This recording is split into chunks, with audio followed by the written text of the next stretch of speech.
Hello, and welcome to the Maidenless podcast, where we discuss misbegotten, mastication, and morose, melancholy men in everyone's favorite game, Elden Ring. And today we're talking about Castle Morne in the Weeping Peninsula, and our hunt for the grafted blade greatsword.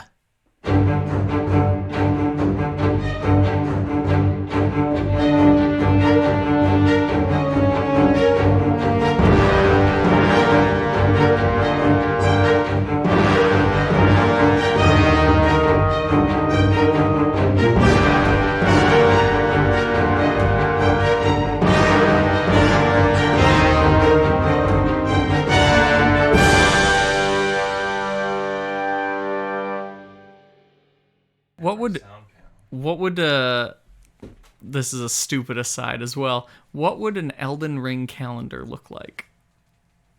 Oh, I would kill for an Elden Ring right? calendar. But what would be on it?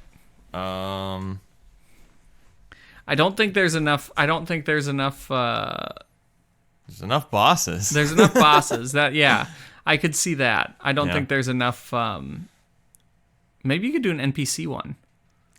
Yeah, be kind of funny. I think it'd have to be like a mix of both. Yeah. Huh. And I would want the actual picture of the calendar, like the top part, to be a character rendering, you know? Yeah. And I'd want the bottom part with the months on it to have like a lightened background of one of the landscapes. Oh, sure, that's good. And then you could have a little bit of lore, like up there where it says fresh frozen custard. Where is it? Well, hello. We are here on episode 4 of the podcast. Episode 4. If the Weeping Peninsula took 2 episodes, I am worried for other areas. We'll be quicker. The Weeping Peninsula is just the best area. That's what it is. People don't like it. That makes me want to weep. It does make me want to weep too. But in looking for screen grabs and research and notes and stuff, I see a lot of comments that are like, the Weeping Peninsula is weak, and no, it's just why even go there? They're weak. The Weeping Peninsula is strong. It's okay, Weeping Peninsula. We love you. We love you. But yeah, I actually do love the Weeping Peninsula. But today we're talking about specifically Castle Morne. Yeah, Castle Morne. And we just played through a little bit of it, for better or for worse. I've got Jedi Survivor hands. I'm sorry. I don't have an excuse. I just need to get good. But we left off at the Castle Morne lift site of grace. Mm-hmm. Not too many sites of grace at Castle Morne. Nope. So be pretty brief with that. Yeah, just one in a inconvenient, one in the front, and then 2 that are far too late to do anything useful with. Yeah. They really screw you on that second one where it's like, I gotta drop down to this, and there is no way back. Yeah, it hurt my explorer. Like, I'm always like, oh, I gotta go this way. Now I gotta go this way, and I always want to go somewhere that's not gonna lead me further into the plot right away. And that was one of the most conflicted moments in my playthrough. Was like, do I go off this ledge for this site of grace, or do I keep looking around this castle? Yeah. But let's start back at the beginning. So we come up the elevator. Irina warned us what the scene would be, but I don't think she did not do a good job. No. Well, she's blind. Yeah, she didn't actually see it. She just heard it. She's telling you by sound and smell. Yes, and she didn't mention the smell or the squishing. Yeah. But yeah, we see the corpse pile, the burning corpse pile. Oh, it's a dense corpse pile. Indeed. I always thought it was rubble, and then looking at it close, I thought it was rubble with some guys on it. Yeah. And then I looked closely, and the texture is just guys. It's just guys. Well, maybe girls too, and maybe I don't know. People of all genders, and it could be. It was a lot. It was hard to tell, really. It was a lot of beef jerky looking people. Yeah, that's. I said I got big New Londo ruins. Yeah. Vibes from it, but yeah, and we see all the misbegottens, and they're all looking up at, if we fought them in Limgrave, I think there was one in Limgrave, a scaly misbegotten.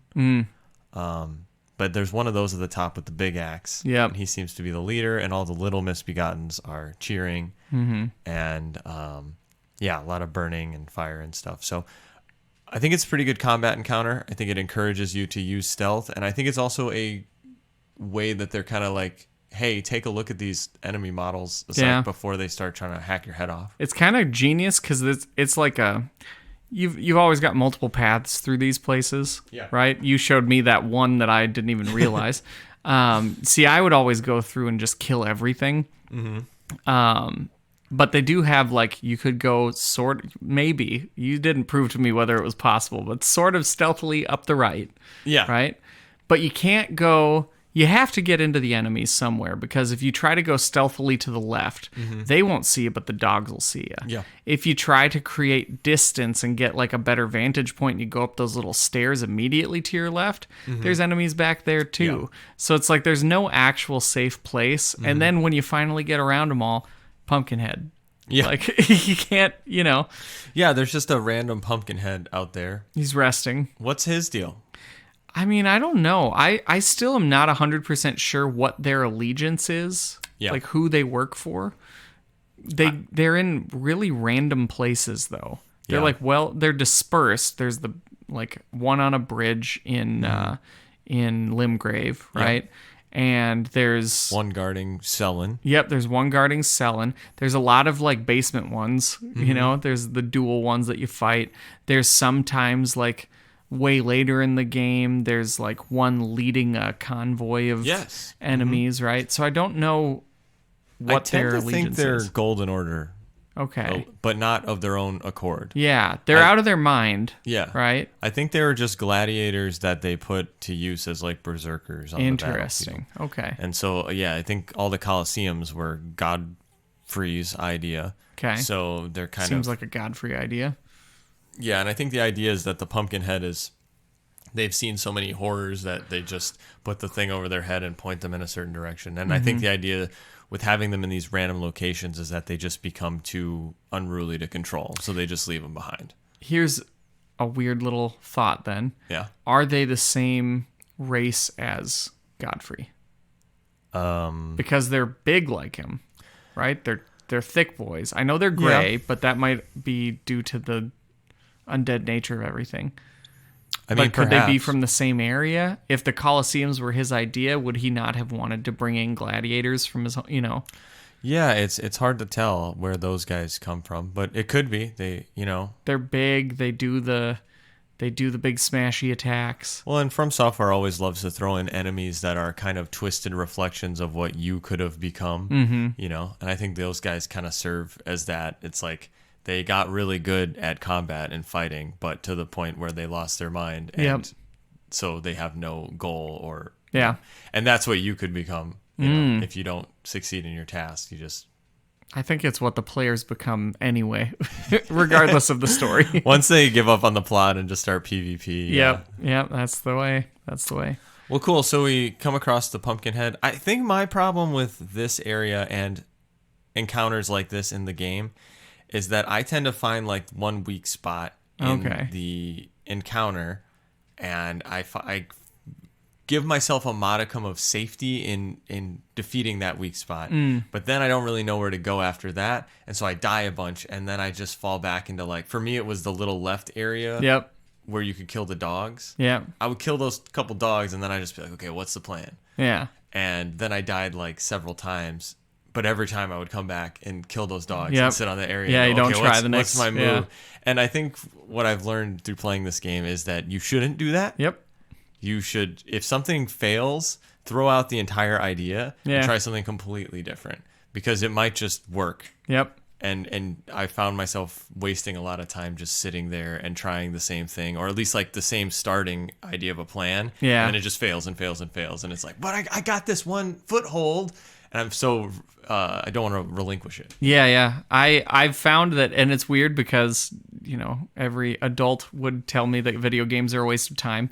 And to a degree, I agree. But there are certain weird little life lessons that I've learned from playing, especially the FromSoft games. Yes. And the biggest one is be adaptable. Yeah. Like, do not get don't get attached to the one strategy. Yeah. If something isn't working, like you said, just move past it, try something new. And it made me okay with failure in a big way. Yeah. Like, legitimately, it made me okay with failure in a big way. And it helps to, like, kind of keep you a little more mentally elastic, I think, because you always, until you played through a million times and you go, I just do this. It helps you like really become a versatile thinker. Yeah. Or you could go the other way and bonk until it dies. Yep. Yeah. No, I agree. And I think this game in particular, it's fun to watch, especially through... It was funny, I was trying to... Big rabbit trail, but I was trying to find some... I've been playing Dark Souls 3, like I said, and trying to find some content about Dark Souls 3, maybe some, like, lore stuff, and I've watched some of, like, the basics, like, all the Vadi stuff, and there's some other, like, I think it's, like, Two Brothers lore, where they do a whole deep dive on the Dark Souls 3 lore, and I've watched that, but I'm like, no, like, I want to know, like, like, compare all the best straight swords, like, like the Elden Ring YouTubers do, or, like, it doesn't exist. Yeah. And Elden Ring, I think, was the first one where people are like, hey, we can just, like, there's so much content to be discussed, and the fan base has grown so much that it's really cool. And all that to say, it's so cool to watch people find different ways to play the game and overcome situations that I would have never thought of. And that's watching you play. I'm always like, what? What are you doing? And when it works out, I'm like, oh my gosh, I can't even believe I didn't even know about that stinking path, dude. I know. Yeah, and you showed me some stuff as we've played it too that you just gloss over, and it's kind of mind-blowing that years down the line you can discover new things. I know. It's great. It's a treasure trove. Treasure trove, yes. What is this character's name? This character's name is William T. Riker. Is that a reference to X-Men? No, it's a reference to Star Trek: The Next Generation. Oh, yes. Yeah, that's the guy that would do the... he also hosted... What the heck was that show? He hosted Unsolved Mysteries. Yeah, he hosted Unsolved Mysteries, yeah. Okay. So the memes of that show are next level. We got a Bloodhound Fang +9. We got a longbow, but... Cool. I also have some other stuff I can wield. Uchigatana. See if we can I feel like that guy would look good with a hammer. Hammer? Yeah. Yeah. Let's do it. And then I also have all the bestial incantations. Oh, cool. Would you believe it if I told you that my bubble shield just cracked? Oh, no. All right, I'm handing the controls over to Drew. Oh, boy. Level 1, Commander Riker versus... I have not been here in a while. Castle Morne. Let's do a little bit of recap of... Yep, and a little bit of that. Okay, and we're going to do that, because spells are not my forte. Hammer time. What was that headpiece doing for us? Do I need to put it back on? It was just so I could wield the Bloodhound Fang, and we're not using the Bloodhound Fang anymore. Cool. But it will give you more dexterity. We're gonna look hot then instead. Yeah, that chiseled jaw, pointy chin. Because I have to. Because no playthrough is complete without opening up the summoning pools. So tell us what we're seeing here as we get the title drop. Castle Morne. If we walk into this courtyard and we are seeing a huge pile of, it looks like a mix of corpses and other stuff, but I fear that it might all be corpses. There's some burning piles, and there are some demi-humans seemingly celebrating in perfect synchronization or worshiping the bigger demi-human up top. All I know is that we're in for a heck of a time, and this is where I lose all my confidence. Because I have not fought a group like this in a while. I am going to go the demi-human route rather than... Oh, that's right. This is not Jedi Survivor, Jedi Fallen Order. There's also some trees in the courtyard. Yep. And we can see some gallows up on the higher walls. Yep. And it looks like a demi-human fight going on up top. Yeah. Yeah, is it all corpses? It is all corpses. Yeah. That's all corpses. Serious New Londo Ruins vibes. Oh, here. yeah. Just piled high. Let's see here. Yeah, get that Blood Flame blade on there. I'm trying to remember which ones do. Yeah, Stone of Garang. That'll do. Okay. I won't overuse that. Yes, I will. One more time. Die. Oh, It's that got did some not do range very on it. much. Oh, I better worry about that guy. Oh, You are level 1, my man. that's right. I am level 1. We're going to throw it at you, and we're going to do one more because I don't want to fight you up close until I do that. Nice. So, yeah, the demi-humans, you attack 1 or 2 of them, they start to get wise, they break out of their... Their little trance. Yeah. There we go. Maybe it's a food coma. Ugh. Ugh. I can't imagine that these things are, like, the corpses are probably cooked very well. Well, there's some fires going. I know, but, like, this is charred at this point. Oh, that does not do... There. Nice. I love smacking them out of the sky. Come on, buddy. Die. There we go. Like, those look gray, dude. That's like... Been there a while. That's some white people chicken. Oh, I love smacking those guys out of the sky. So fun. Yeah, the Misbegottens are so aggressive, but they have little to no poise. Mm-hmm. And as soon as they're in the air, they deal a lot of damage unless you can get an attack off first and knock them out of the air. Oof. Which is a fun game mechanic. Yep. I was really scared of them until I realized that, yeah, no poise. All right, now here's the real question. Do we fight this man? Oh, yeah, there's the mad pumpkin head over here. Can I right? backstab them? Or are they too big? I would say probably not. Oh, geez, you're just shredding him, though. There we go. All right, he's not so scary. Not when you have a plus 18 weapon or whatever it is. I'm trying to remember if there's enemies around every corner here. All right, there we go.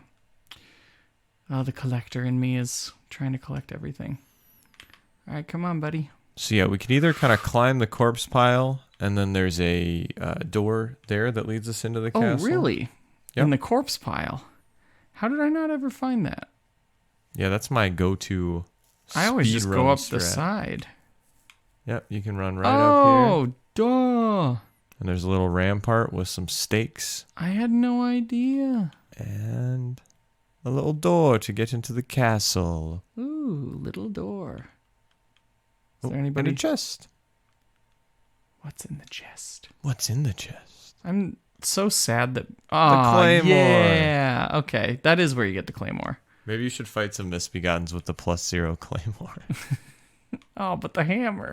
Oh, but the hammer. All right, we'll switch I don't know it. if you we'll can even switch use it the up. We'll claymore. switch it up. We'll try. Man, I'm not used to so few weapons in the menu. Where are you? You can The use it at level Zweihander. 1. Hey, there we go. Nice. Unable to use this item with present attributes. Can I dual? Yeah, unless wielded with both hands. Okay, Yeah. cool. Well, So, that's the only way to use this thing, unless Of you're course. dual wielding them. The claymore looks so much better in this game compared to Dark Souls 3. Yeah, It's so stumpy in Dark Yeah. Souls 3. it definitely had a glow This is up. a great little scene here.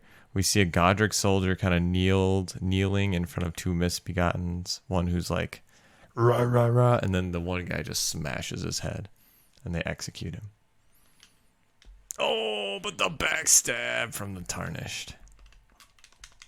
Nice. Yeah, that does make the fight a little less unfair for them.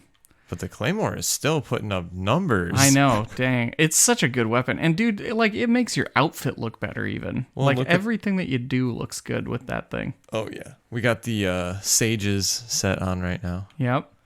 What gloves are these? Is it the full Sages set? No, I think it's like scale gloves or something. Okay. Trying to get a little bit. I like it. So we come up either around the pumpkin head and up the ladder, or up the corpse pile and through the little Through that little inlet thing. Yeah. inlet cabin Yep. quarters. I think that is the more interesting way, lore-wise, because like we had found, there's that little you come upon the execution of Of the Godric soldier. of the Godric soldier, and Yep. he really doesn't appreciate you at all if you save him.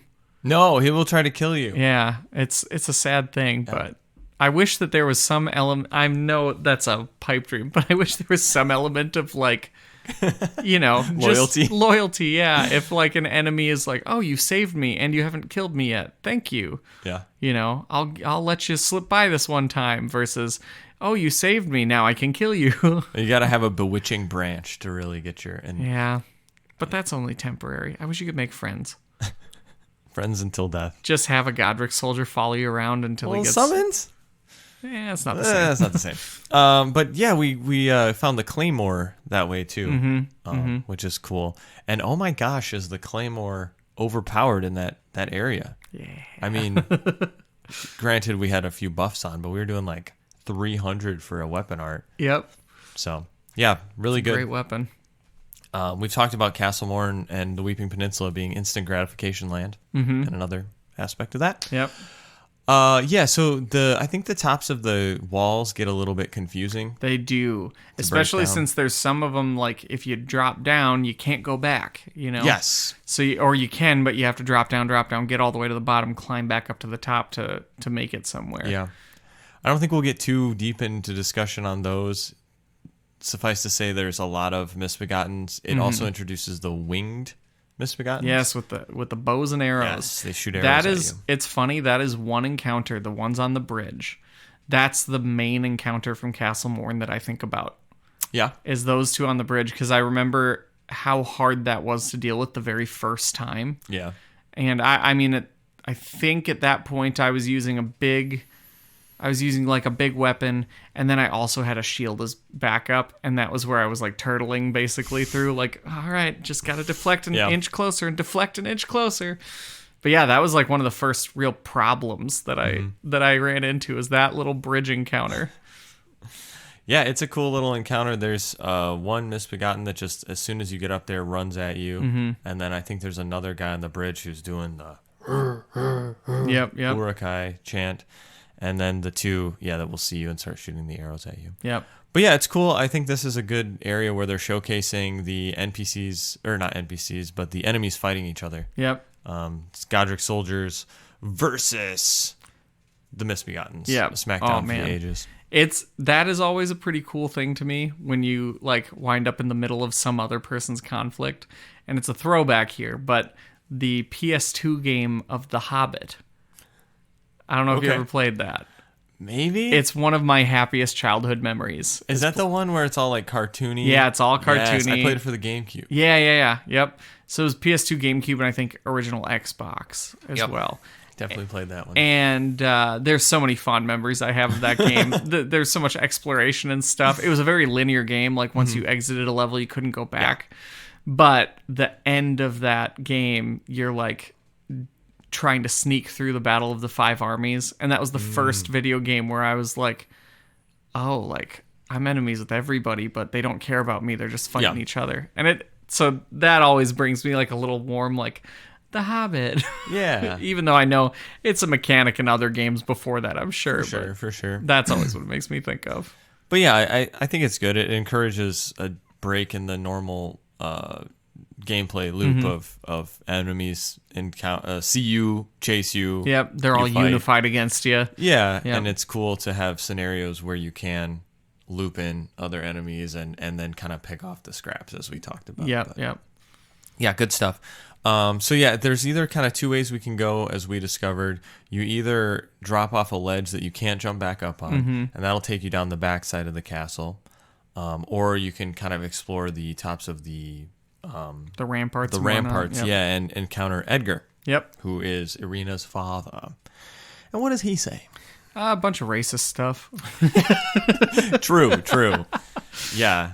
He's like, the servants, he kind of talks down about them and says that he thought that they were benevolent, but they turn out that they're all foul, and kind of makes these sweeping statements about the Misbegottens. Yep, and he's one of the classic instances of a character who's more about duty than people.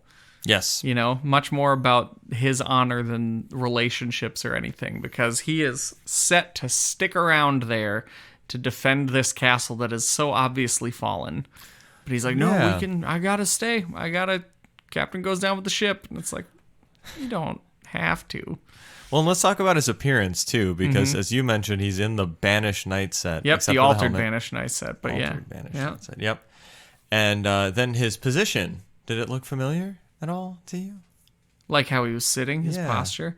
It reminded me of the dejected knight or whatever his name was from Dark Souls 1 in Firelink Shrine. Mm-hmm. Yeah. What is his name? I don't remember. We'll edit the silence out. But he says that's stench when Frampt comes around. I remember that. What is his name? But yeah, it also reminded me of the dejected guy in Dark Souls 2 who gives you the blue way of blue. Oh, yep. Sitting out at the big obelisk thing. Yep. Oh, he's the Crestfallen Warrior. Crestfallen Warrior. So he doesn't really have a name. Oh, bummer. But yeah, it's that same pose. Yeah. So yeah, some nice through line too to give us some context of who he's. He's kind of stuck. As the Crestfallen are stuck in one spot. Not helping with the battle down below either. No. Just decidedly sitting that one out. Yeah. While his dudes are just getting their butts handed to them. And we actually accidentally talked to him before we talked to Arena. Yep, this time we did. He's just like, what are you doing here? Yeah. He's basically like, well, thanks for coming. Here's a stick. Go away. Yeah, he gives us a sacrificial twig, which I think is funny because it's kind of saying like, there's no way out of here. Yeah, you're going to die. But this'll, at least you get to keep your stuff. Yeah. But if we have talked to Arena, he just says that he's duty bound to protect the treasure of Castle Morne, which, does he say what it is? He doesn't say what it is, no. Yeah, the great treasure of Castle Morne.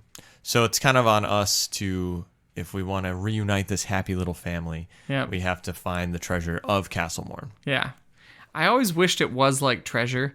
Again, Hobbit, you could collect coins and gems and stuff, and I always miss that mechanic. I mean, that's an old style mechanic for things, but like I always miss that. So every time in a game someone's like treasure, I'm like, ooh, are we actually gonna find some coins? Are we gonna find a little diadem or something fun? But no, it's a weapon. Of Rowena Ravenclaw's diadem. It's the only very good. Only context I have of that word. One of the saddest things to me is I finally started like looking at stuff for this game online and seeing some of the cut content has me all kinds of sad. Oh man, I'll help you, buddy. Doing $2.95 for a backstab. Oh. With a +0 weapon. And check out the weapon art you got on this bad boy. Oh, is it Lion's Claw? Yeah. Yeah. Here we go. Lion's Claw time. Woo! Triple kill. That was great. Oh. You might want to heal. Yeah, that's right. Oh, man. Such a fun weapon. Such a fun area. So much loot. Yeah, so we're on top of the rampart wall now, and we just came across a huge battle of Godric soldiers and misbegotten. Not go the way that I usually would go here. Or maybe I do. Oh, there's a special item over there. Guarded by a couple of them. Oh, they just look so creepy running at you.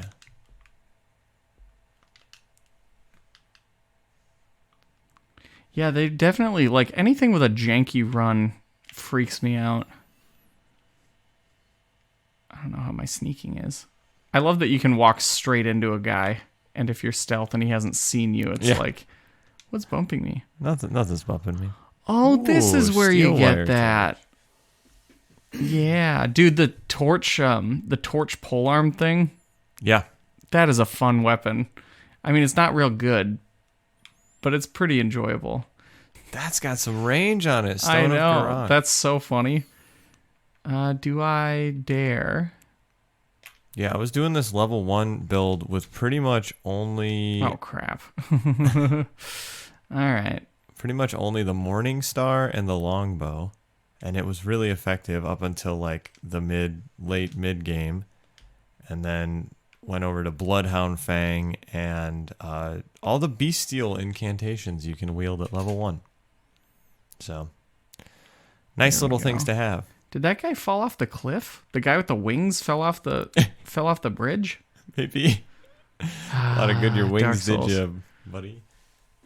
That is a certified DS1 moment. If you remember being in On Orlando and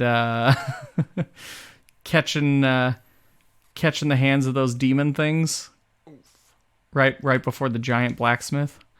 Yes. And you could just like bump them off the edge. Yep. And they're the ones that flew you over to the castle. But if you just knock them off the edge, they're done. I would always hit them with a cheeky little soul arrow. Yep. That's a good way to do it. I would just smack them real hard with something. There you go. Usually in that game, I was two-handing some sort of huge weapon. You guys can have your problems. And I'll have mine. It was light load. Just had to be in light load. Yep, light load and just run. That's all you gotta do. Hey, there's sad man Edgar. Edgar Allan Poe. Ah, there's a face I've not seen before. Just trying to make sure that they're not following me. Yeah, right. Do the NPCs attack if they get hit by an enemy, or do they just die? I feel like he shouldn't die. He's wearing the Banished set.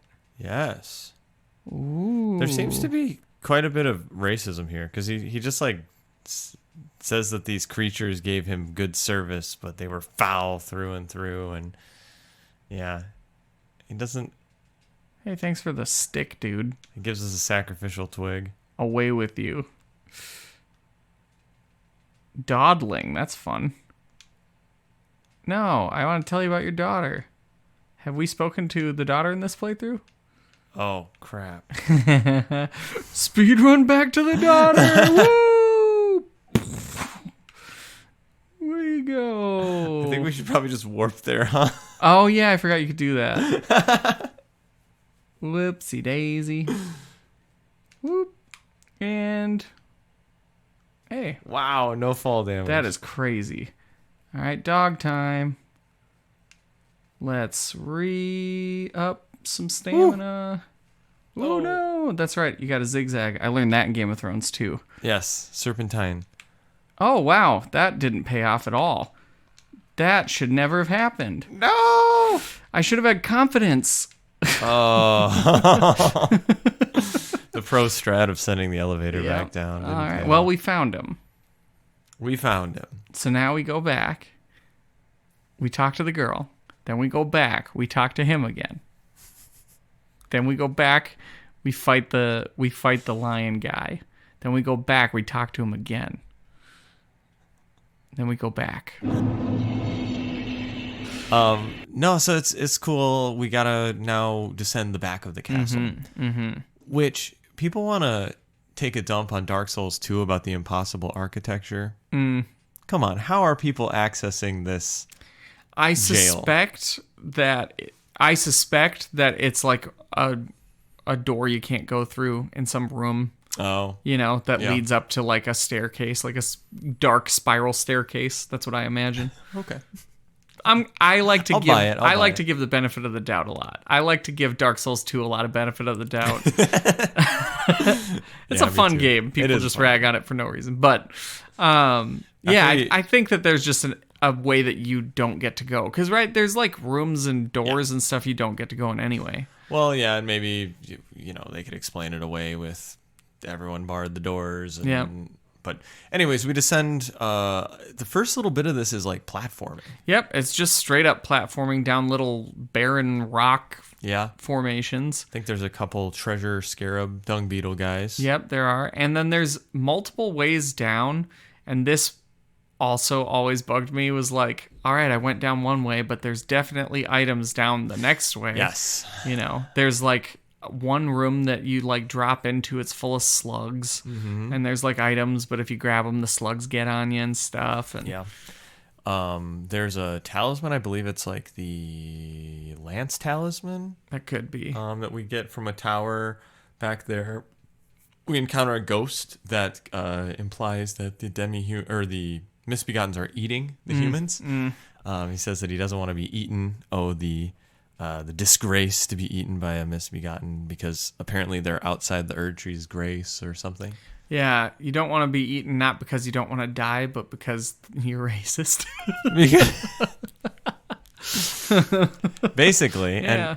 And I think it's interesting too how they are portraying the prejudice in all lands between terms, where the whole idea they don't want to be, because like when they die they get absorbed into the Erd Tree and go back, but the whole idea of can I be absorbed into the Erd Tree as misbegotten poop, and fertilizer. So like any other death would be better than fertilizer for the tree. Yeah. So do you think like if any other death would be better, would you rather oh no, I hate these, get eaten by a misbegotten, okay, or fall off of the bridge trying to do a speed run to get to to get to Edgar? Now in this hypothetical scenario, did I throw myself off the bridge with a light roll? Yes, in that scenario you did. I don't know. I think the light roll. Okay. It's quick, break your ankles. Yeah, man. So dropping down. Yeah, so we're dropping. Yeah, there's some stuff, but I thought it was mainly not notable until we get down to the beside the Rampart Jail. Yeah, side of that's Grace. where it starts to get kind of iconic. Yeah. I think that like there's a couple of boss arenas. In this game, there's a later one where we fight a lady in her mind or your mind or something. And in actually the Guardians of the Galaxy game from recent years, there's a big boss fight in a very similar type of arena. And I feel like in Final Fantasy games, there's always this type of like, it's wet, but you're walking on it. It's like maybe just above the top of your foot, like full of water. There's something just really great about that aesthetic, which is why it probably gets used so much. But having that actually be a real part of the world, like it's just it's just the sea levels are rising. You know, climate change has come for the lands between. And now instead of like a cliff and a beach, you get ankle deep water. Yeah. But it's a cool area like to drop down into, and I don't know. It's just there's something interesting about it. It's raining and it's very just like it's very weeby. If you were already dressed like a samurai in the game using the uchi katana or whatever, that whole area would be like perfect. Yeah, I thought it was like very classic dark fantasy. So as beside the Rampart Jail, we have all the behind us is all the platforming that we've done, kind of a sheer wall with some castle built out of the outcroppings. And then below us, we can see a bridge, and there's a little tower, but under the bridge is a beach. And there's a bunch of jellyfish floating around, and the ankle-deep water, and then a big arch. Yep. And beyond the arch, as we saw, there's like a big tree in the middle of this kind of flooded little island inlet area. With some gravestones. Yes, gravestones. It was a little... So do you think that was like originally where they buried their dead down there? Perhaps. It seems weird that they would do it down at a jail, but it seems weird that they would have gravestones for prisoners. It could also be, so as we get a little bit of lore after we fight the boss from the item, it could just be a memorial site for this historical battle. Sure. That we read about.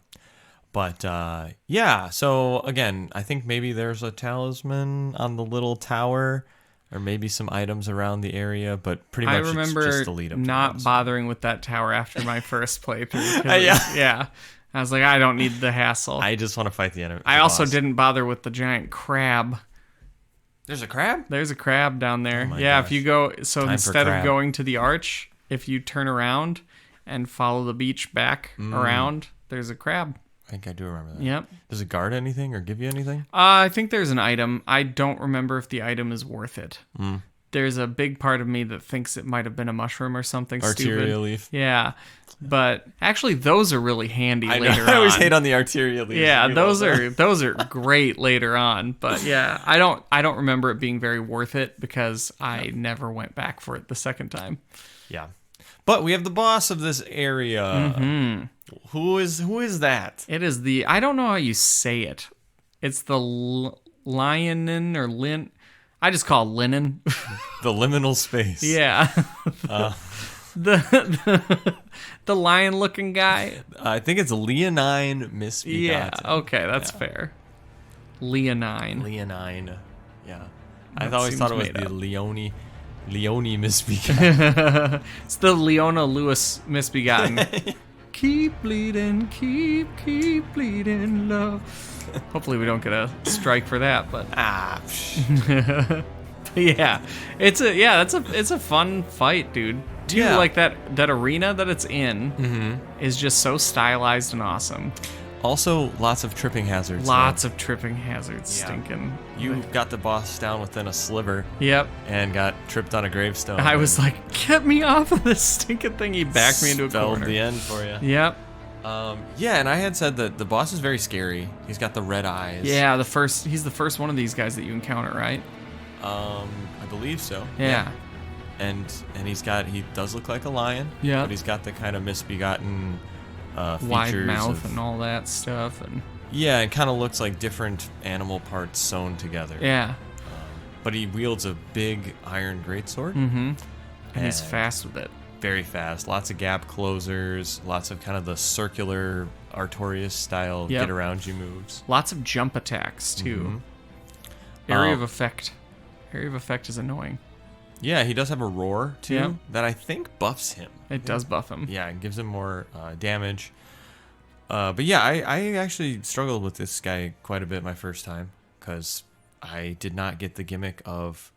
I did the same thing on our playthrough. When I'm being attacked a lot, I tend to roll away. Yep. You gotta roll in. Roll in and attack him because that staggers him out of his attack. Yep. And then you might get a chance for a heal or a counterattack or create some distance. Yeah, he's actually very staggerable because I remember my first time fighting him.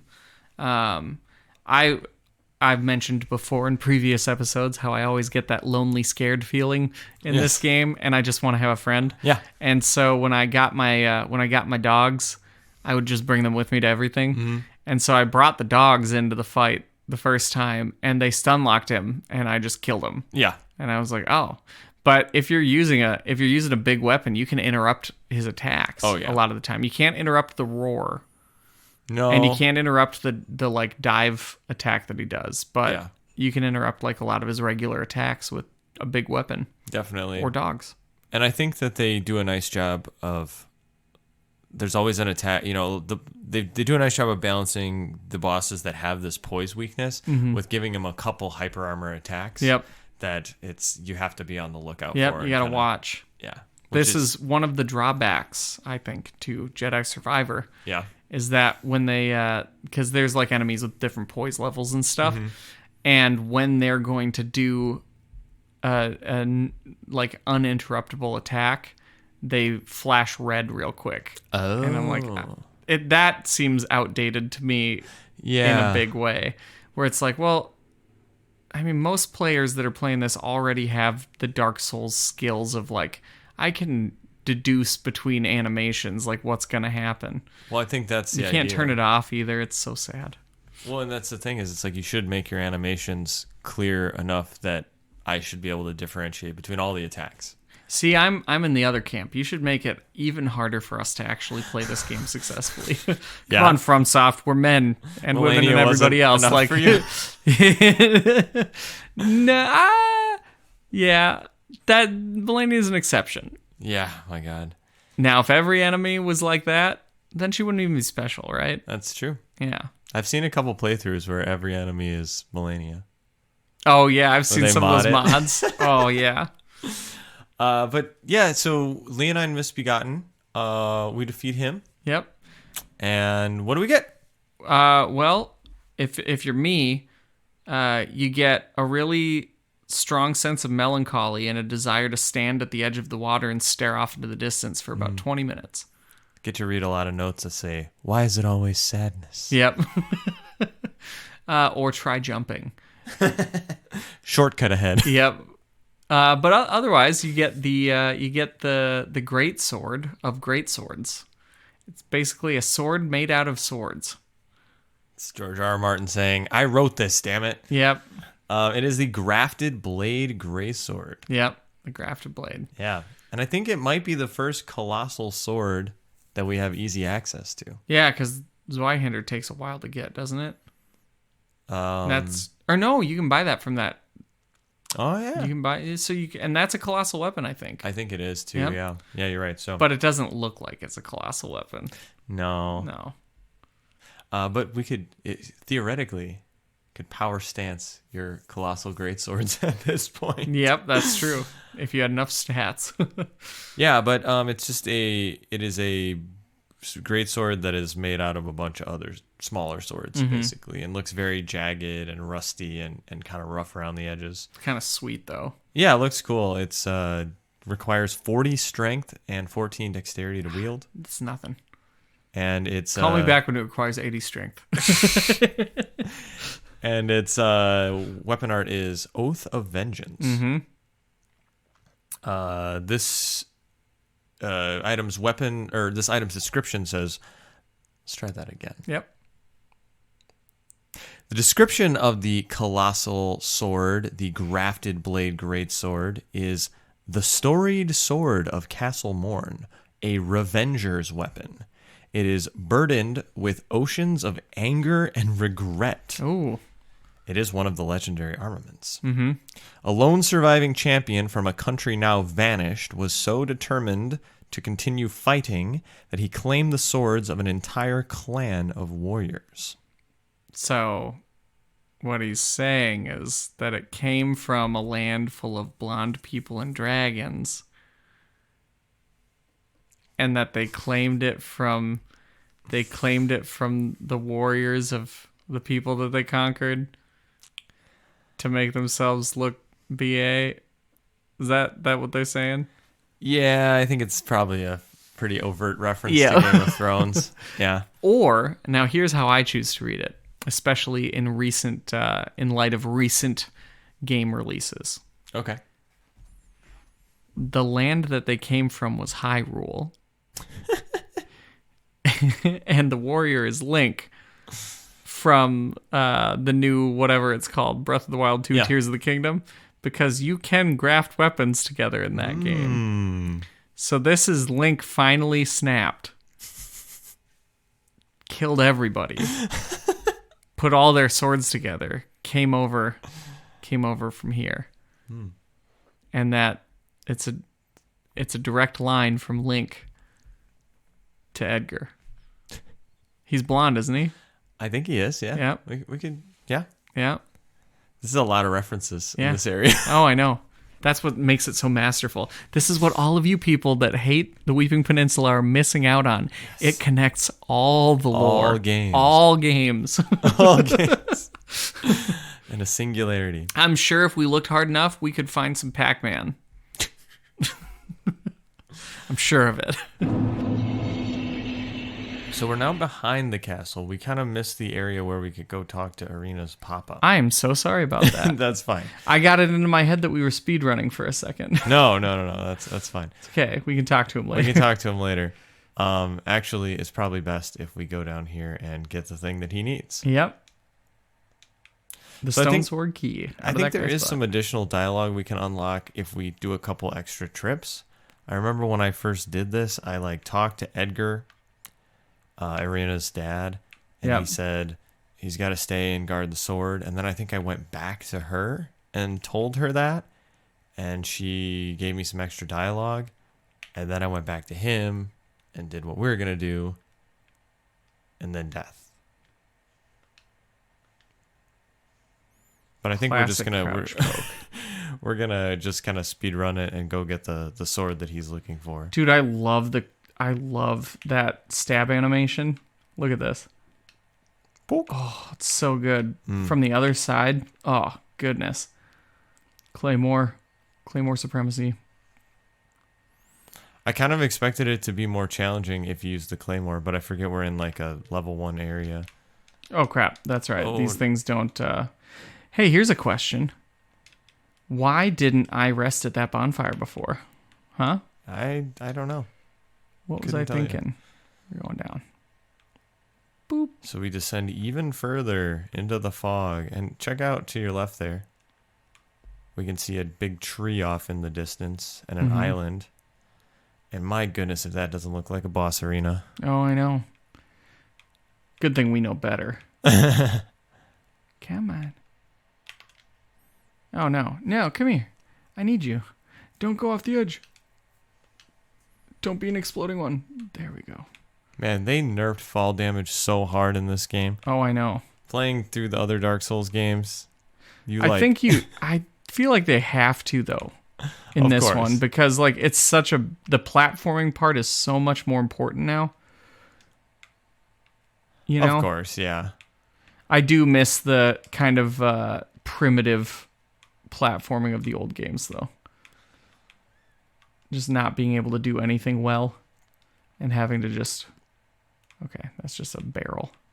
So we've arrived. We're doing some more platforming through a little roof attic area. I don't understand how this is practical. Or you missed an item. What, the roof? Being open like that? Yeah. I don't know.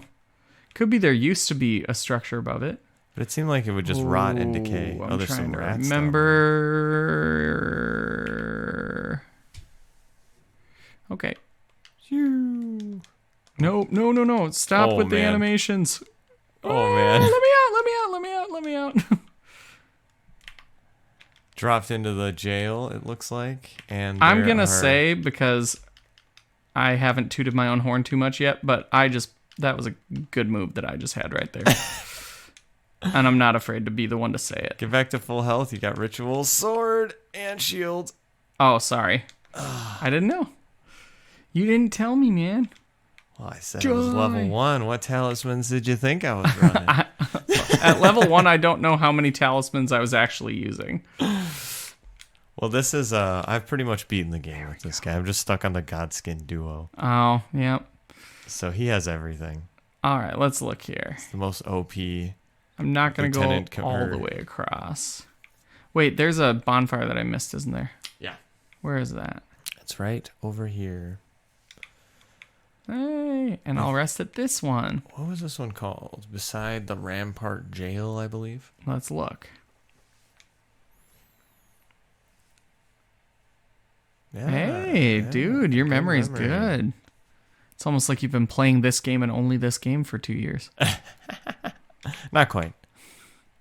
Oh, yeah, it hasn't been out for 2 years, has it? No. Jellyfish, but friendly jellyfish. I was so scared of them, dude.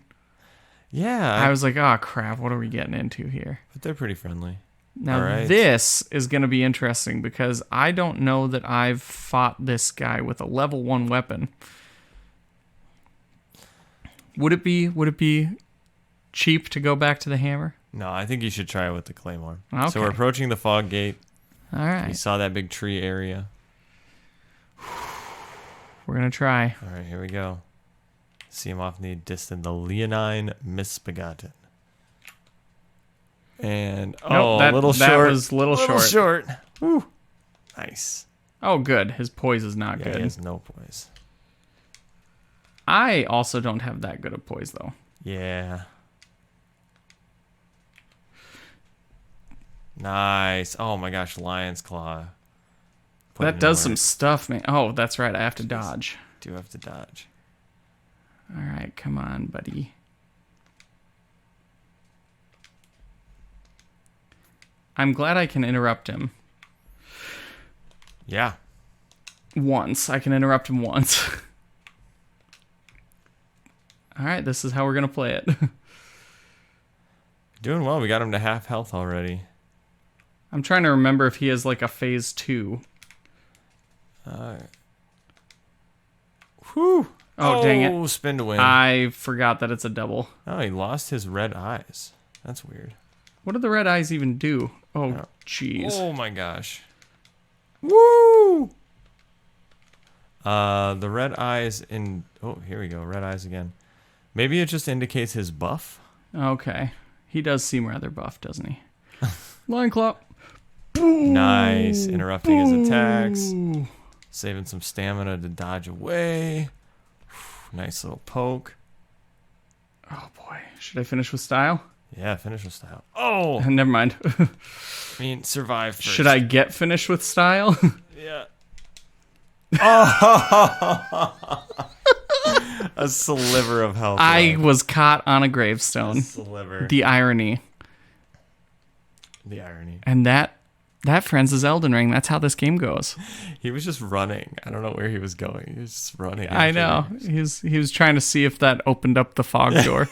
Did I beat the boss? You see, yeah, that's the thing is really, if you look at it from the other perspective, this is a game where I, the singular boss of the game, get to roam free and terrorize the countryside, and they, all of the real players of the game, start the game trapped in a room, no indication of like how or when anything's gonna change, and then one day randomly, I get to show up and wreck their world, and they're just destined to repeat it.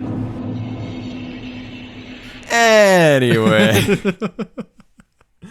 But I believe that this there is some other stuff. I don't have the research to back this up, but there's some other stuff to suggest that the person who wielded the grafted greatsword was the final resident of Castle Morne before it was conquered by Godfrey. Sure. Do you know like what the like rank or title of the person who would run that castle would be, by chance?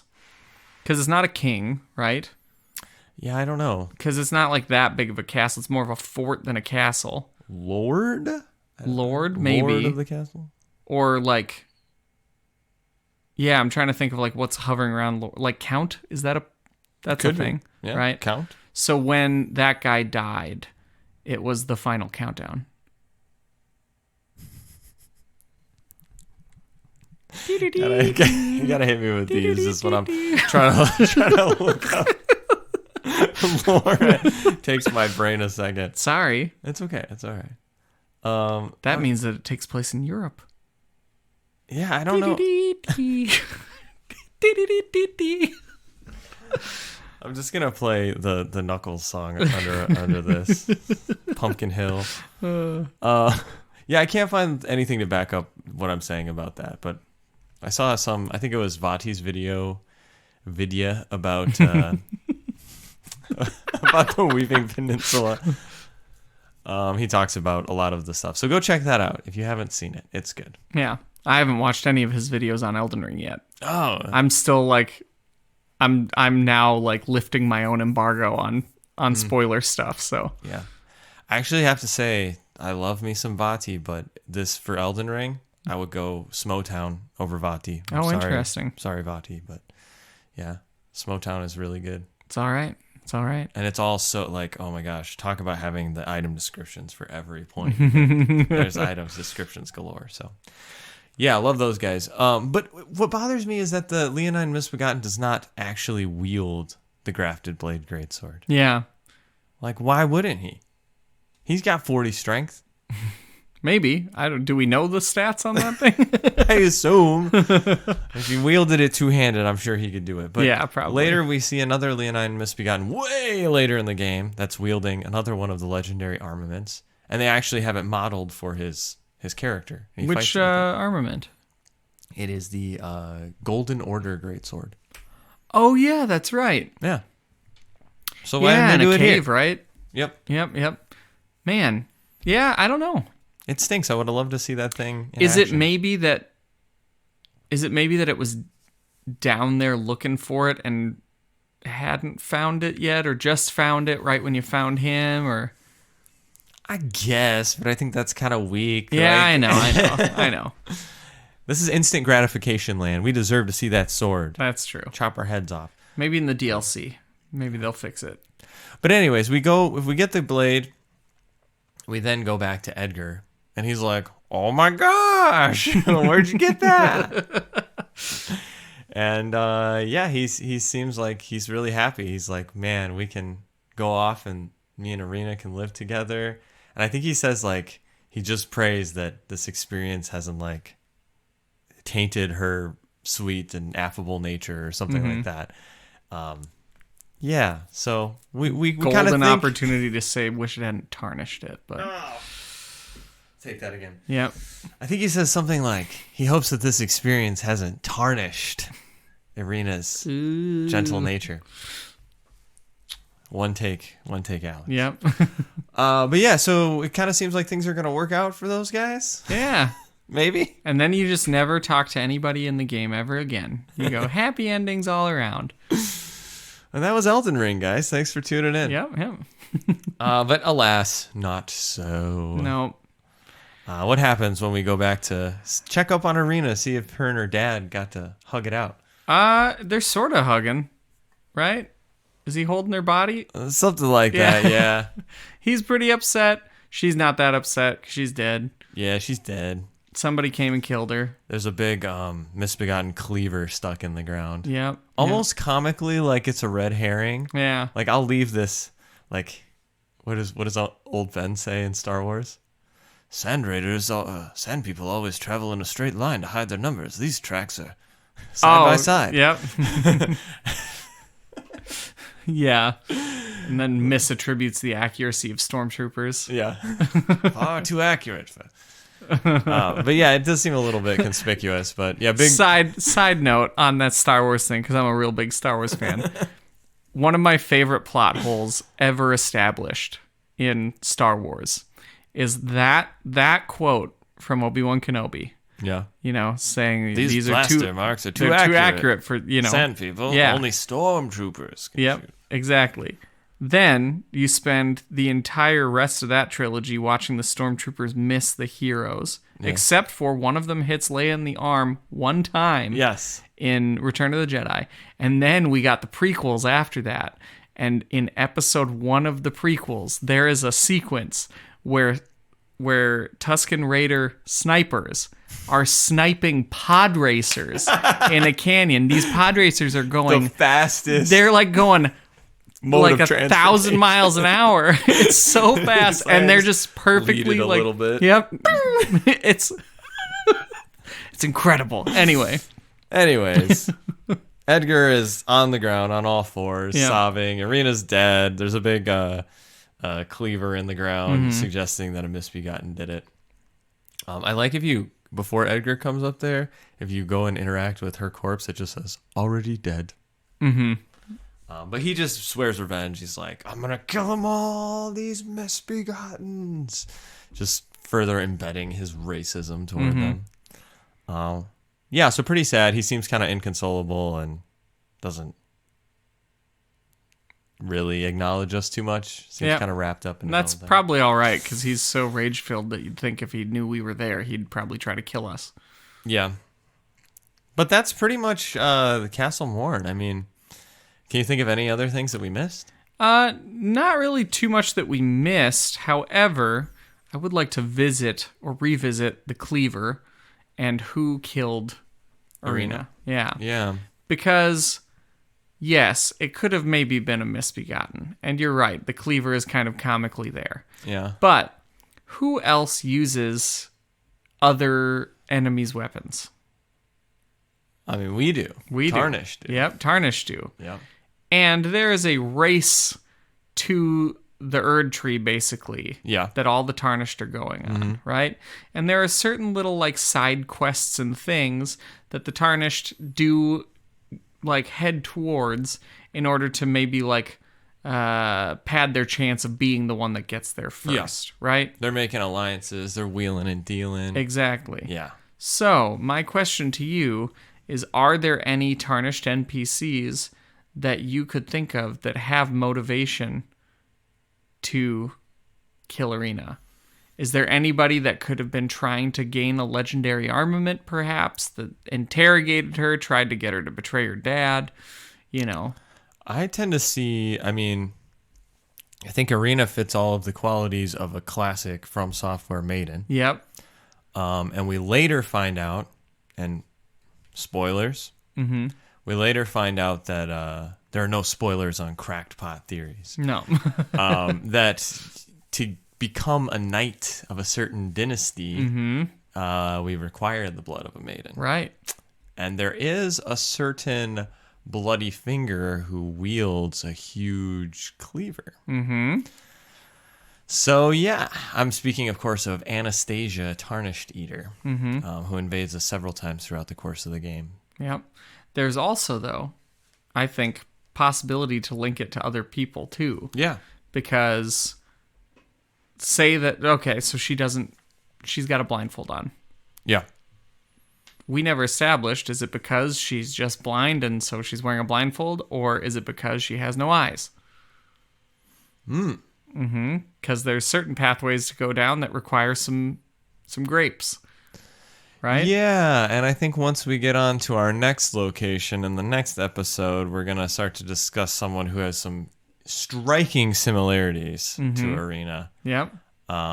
Yeah, so there's a lot of dubiousness. Yeah. And we later find that Edgar is a key part in this equation too. So yeah, there's a lot of unanswered plot threads here. Yeah. But I don't think we ever really get a clear answer on who killed Arena. No, we don't. But I always think it's got to be deeper than just the surface level of what they're showing us. Because you could certainly take the game's word for it and go, she got by a misbegotten. And that's just what it was, that was the conflict.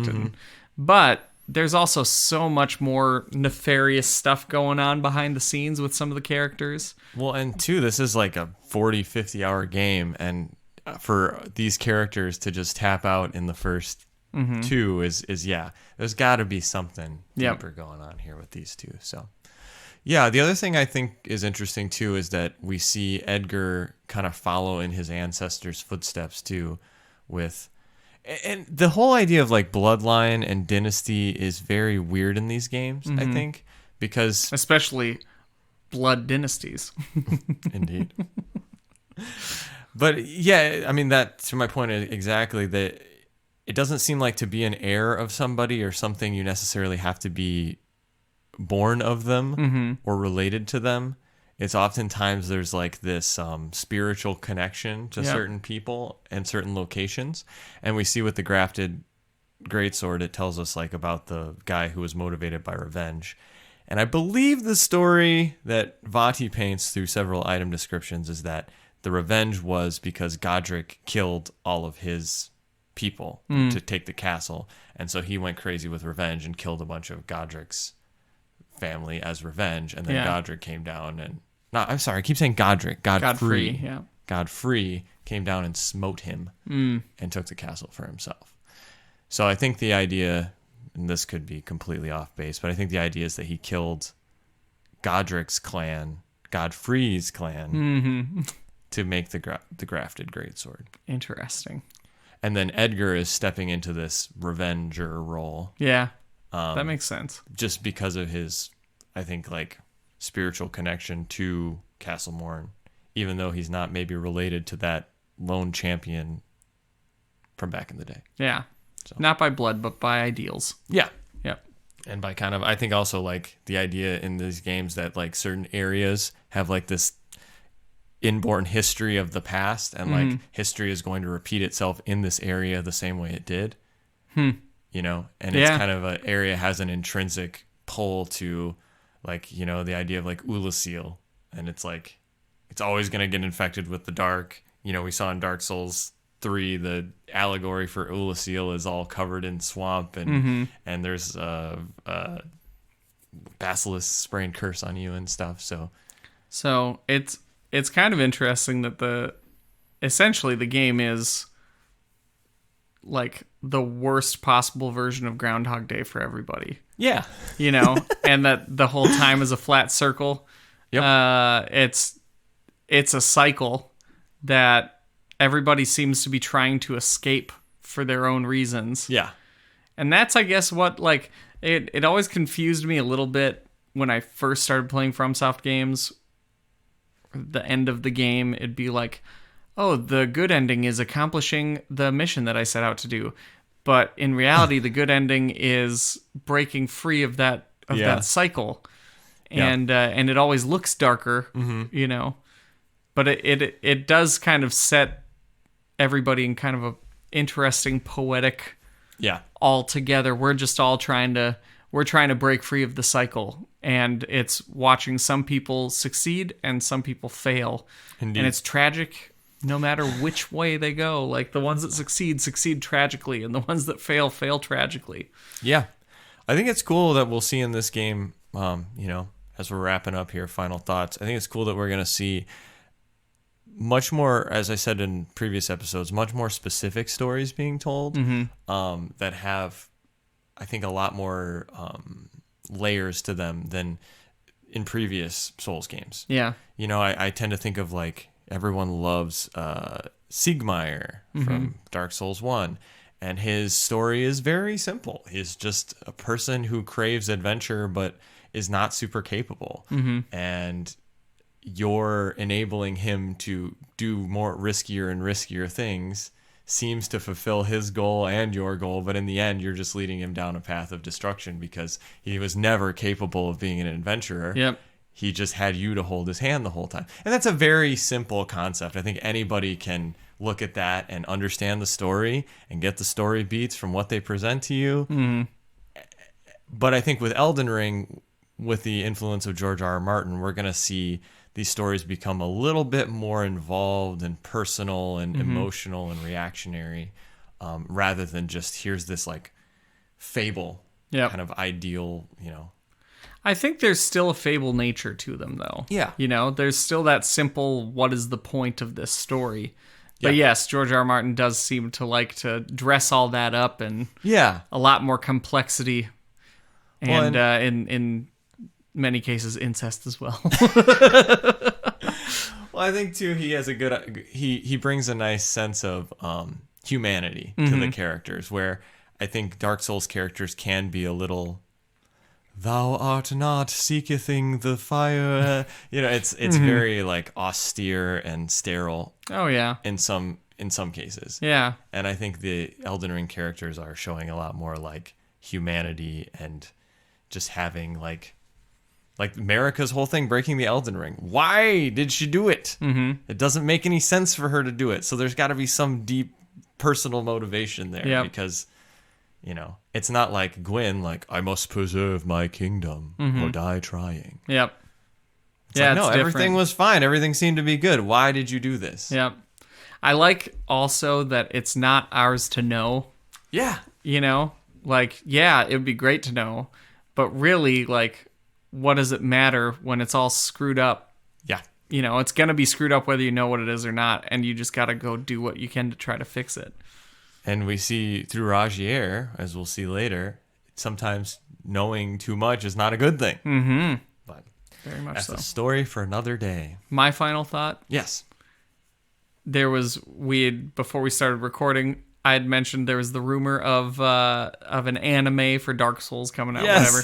And that sort of thing got me thinking. I won't talk about that, but that got me thinking of what would the other ideal medium be to tell a story in this world.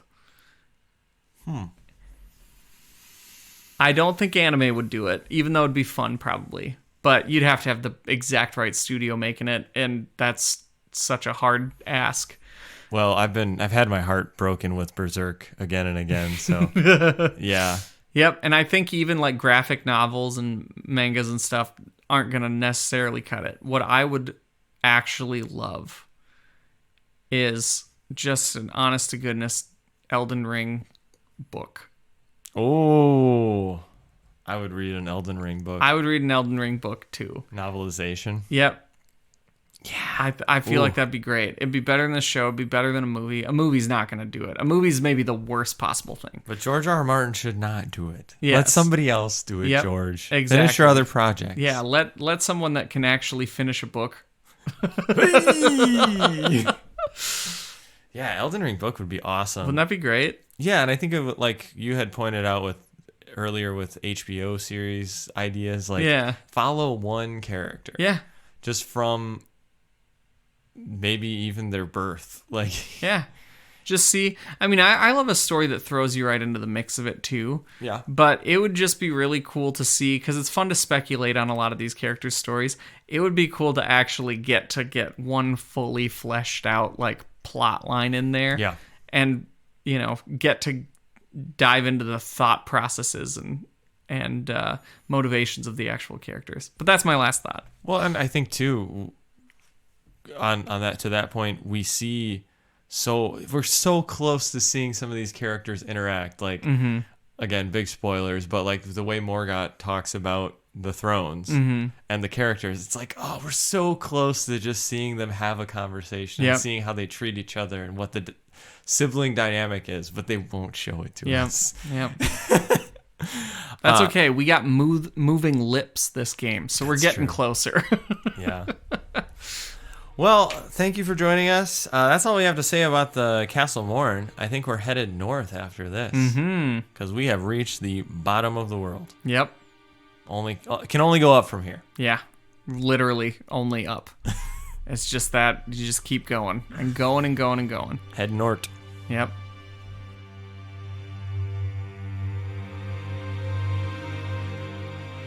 Thank you for listening to the Maidenless podcast. Be sure to like and subscribe to the Maidenless podcast. Also, we are now on YouTube. Woo! So leave us a comment over there. Let us know what you thought. And join us next time where we're going to be discussing Liurnia, Ray Lucaria, and the Carrion feuds.